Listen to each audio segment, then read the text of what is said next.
Happy Friday, everybody. Thanks for joining us here on Valley News Live at noon. A beautiful look in our Grand Forks home of economy Skycam.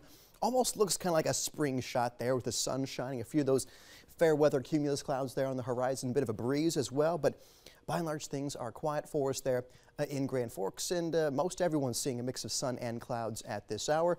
With Fergus Falls there, the big winner at this time, 45 degrees there already for our friends in Fergus Falls. So we're seeing some nice temperatures. Notice the south wind is with us in quite a few locations. And of course, that will help those temperatures rise here into the afternoon. Now, we are still seeing some fog, mainly in the Oaks area. As I mentioned just a few seconds ago, still have 0-mile visibility there. So for those folks who are heading from anywhere into Oaks, make sure that you're ready for perhaps some reduced visibilities on those roadways there. Conditions have improved greatly. Halleck's still a 3-mile visibility there, but not too bad for us in the visibility department. Temperatures, as we said, 30s right now, 40 in Jamestown. There's that 45 in Fergus Falls, 42 Aberdeen. Those greens you see are temperatures near 50. That's out toward Bismarck and Mobridge. They're in the upper 40s. But the cool spot right now is Halleck and Oaks at 32 degrees. So everybody is at or above freezing at this time. You can see satellite and radar. Well, not much to talk about there, which is great news for those Friday plans. Now, we are also watching this robust low pressure system that's moving through portions of Missouri. You can see some snow into southwestern Iowa, into portions of Kansas, some heavy snow at that. But then along with this system is some summer-like weather moving through the panhandle of Florida. This is moving just outside Pensacola toward Crestview, a tornado warning there right along the I-10. And then Andalusia, we're seeing some severe storms. Troy, Alabama, O'Falla, seeing a severe storm making its way through. That's heading toward Dothan, Alabama at this point. So some summer-like weather there for our folks off toward the south, and an enhanced risk of severe weather.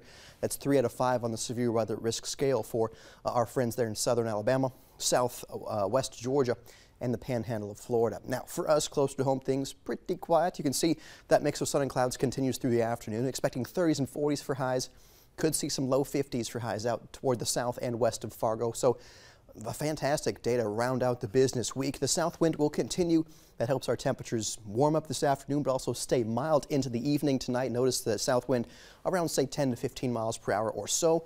Temperatures by 10 o'clock tonight still around freezing or so. So going to be mild for this evening for your Friday night plans, and that south wind helps us stay mild into our Saturday morning. Now, we do cool to sub-freezing for most everybody, so the melting we do see today could refreeze again and create some of those slippery spots. But for our Saturday, by and large, a fantastic start to the weekend. 20s and 30s, and of course we've got that parade in Fargo on Saturday with that high temperature. Expected to be in the middle 40s there for Saturday with that mostly sunny skies. So a fantastic first half of the weekend, an even better second half of the weekend. Spring begins on Sunday, the vernal equinox, when there's equal parts of daylight and nighttime. So great first day of spring as well with that 50-degree high temperature. So we stay near 50 also for the day on Monday. But that's the beginning of those changes. We're tracking a couple systems making their way through. Brings the chance of some showers. At this point with the air temperatures, I do expect mostly rain to be the primary precipitation type with that, though when those temperatures get colder, we could see a few snowflakes mixing in. But with all the melting we've seen so far and all the melting expected this weekend, don't think those showers will be too impactful for flood risk, as we have been watching those river levels very closely. But we stay in the 30s and 40s through next week, so Alex, a fantastic start to the first official week of spring.